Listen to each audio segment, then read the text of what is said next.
आज हम लोग बात करेंगे चेक से संबंधित चीज़ों पर।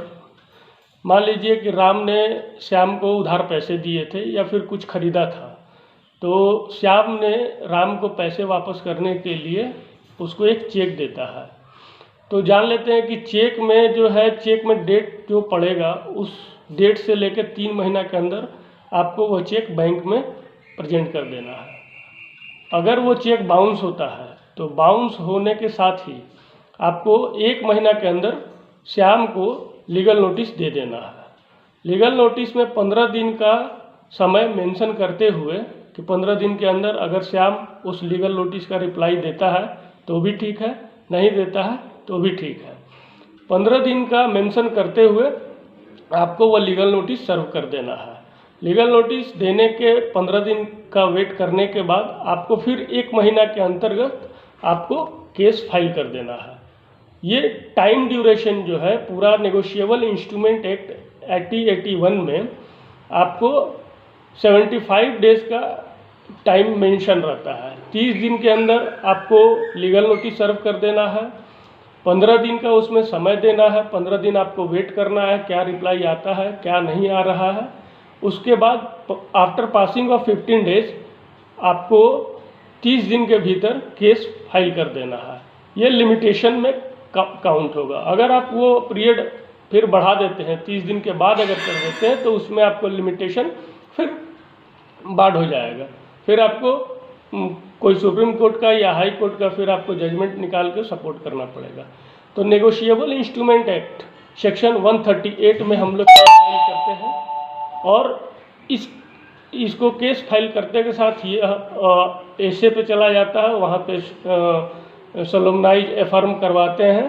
उसके बाद नोटिस जाता है। एक्यूज जब अपीयर करता है तो अभी रिसेंटली एक सेक्शन अमेंड हुआ है 143A, जिसमें अगर एक्यूज अपीयर करता है तो उसमें दिया हुआ है 143A में कि magistrate may be order 20% of the claim amount.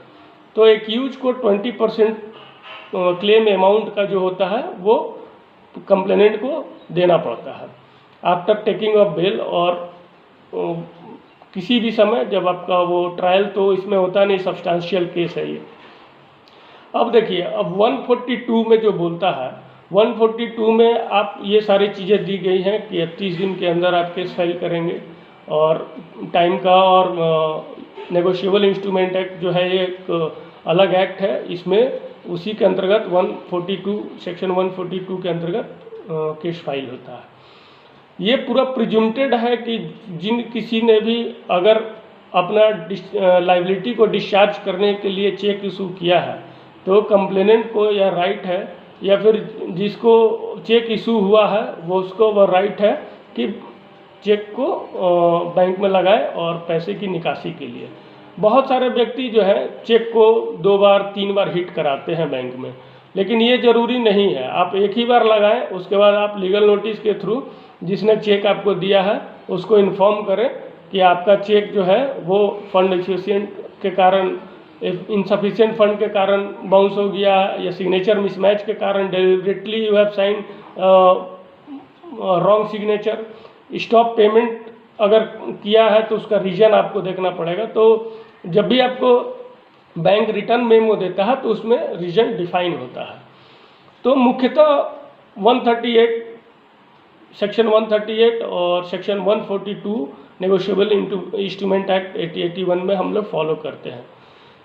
Check में यह ध्यान रखना होता है कि 3 महीना उसका पार नहीं हो, चूँकि 3 महीना जैसे ही पार हो जाएगा तो चेक फिर प्रेजेंट नहीं हो पाएगा बैंक में, इसकी यह अवधि होती है। धन्यवाद।